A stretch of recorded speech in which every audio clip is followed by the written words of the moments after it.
Chers amis, bonjour. Nous sommes le lundi 21 août 2023. Il est 8h30. Quelques news de l'Arménie, de l'Artsakh et de la diaspora arménienne. Tout d'abord, encore une fois, on revient sur la déclaration de Rupen Vartanian. Rupen Vartanian, l'ex-ministre d'État de la République de l'Artsakh, qui se trouve en Artsakh en fait, qui est venu de Russie et qui est installé en Artsakh et qui part pas.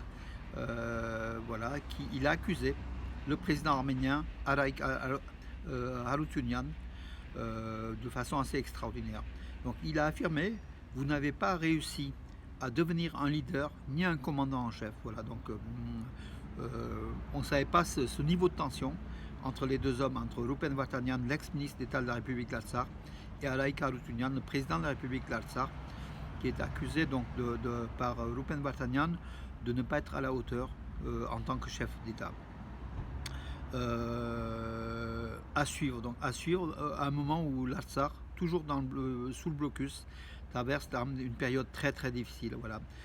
Dans pratiquement la quasi-indifférence du monde, on attend un petit peu le communiqué final des Nations Unies, de l'ONU à New York, suite à la réunion de la commission spéciale de l'Assemblée des Nations Unies, qui a traité le problème des 120 000 Arméniens de l'Artsakh et du blocus du corridor de la Chine.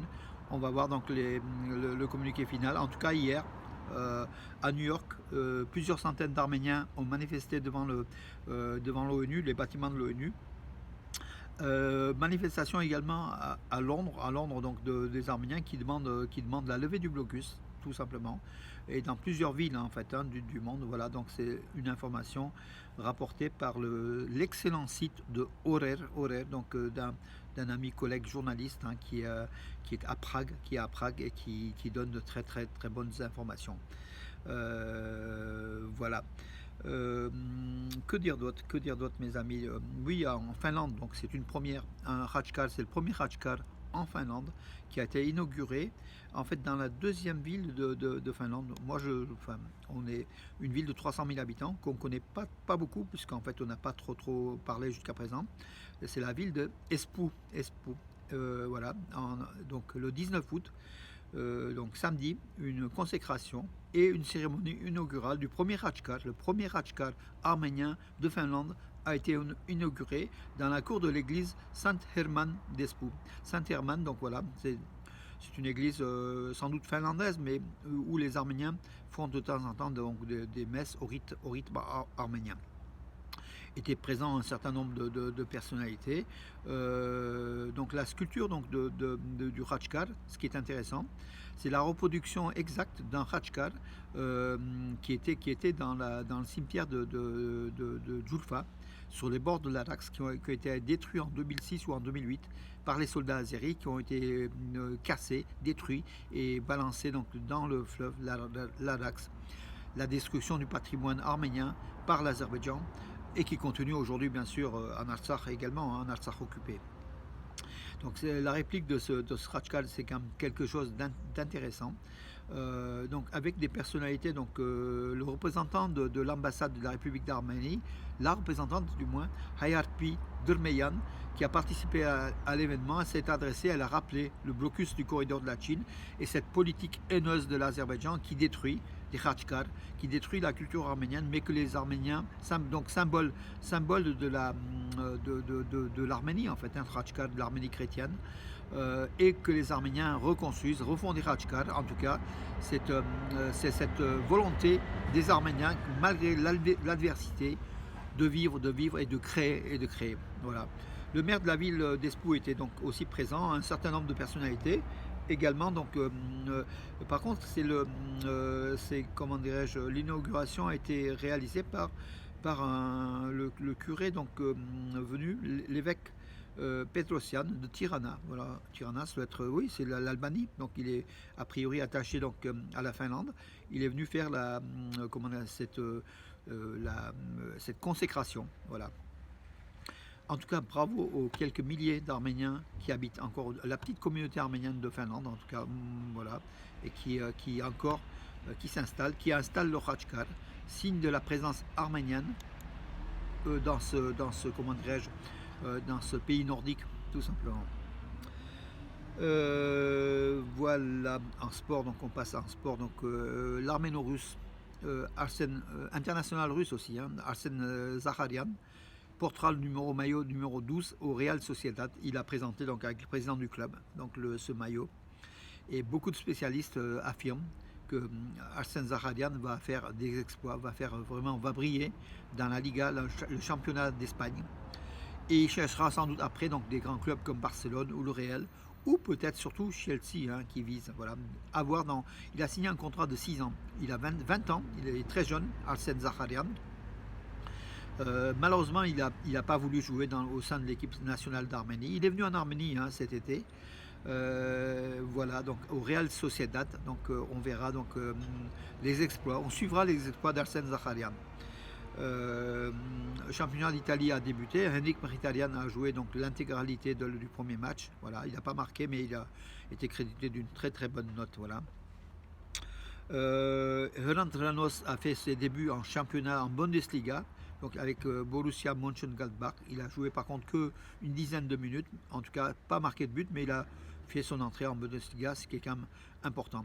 Et puis Sargis Adamian qui a aussi joué une grande partie du match de Cologne, qui a fait match nul face à qui s'est incliné face à comment dirais-je, l'ancien club de Henrik Mkhitaryan en championnat d'Allemagne.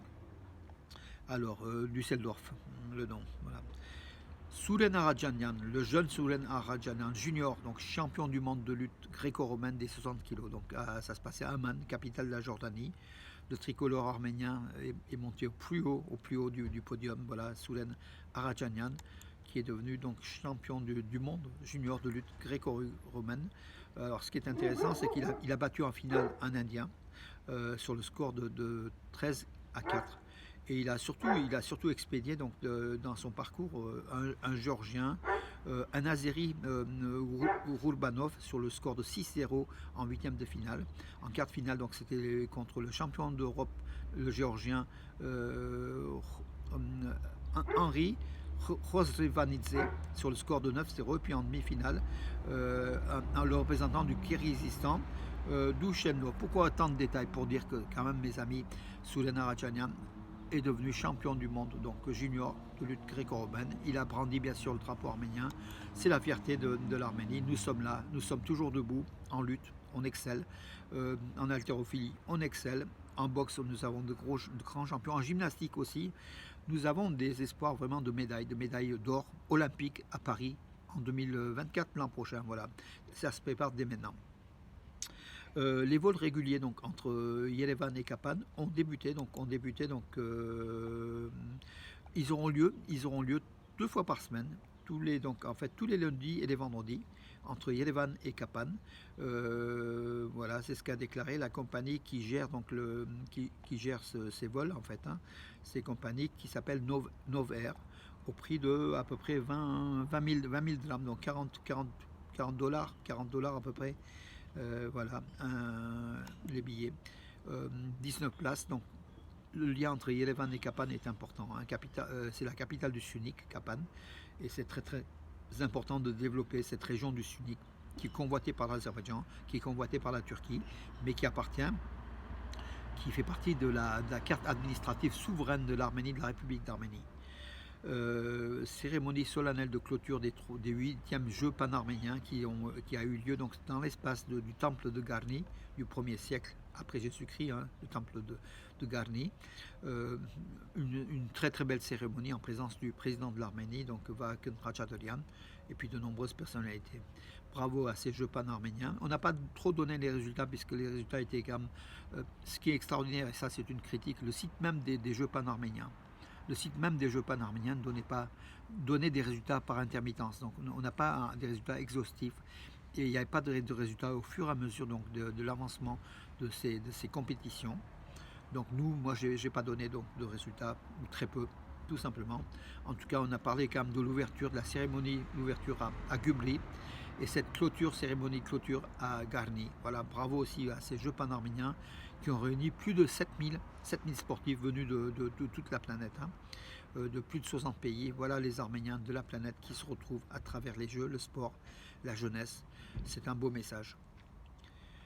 Voilà pour aujourd'hui, mes amis. Et puis voilà, je salue aussi l'église évangélique arménienne où on s'est rendu donc hier matin pour une prière, pour des prières, voilà, avec Dabo, Georges Dabo, donc le pasteur venu du Canada, qui était parti de Valence, mais qui a une mission à Montréal ou au Québec.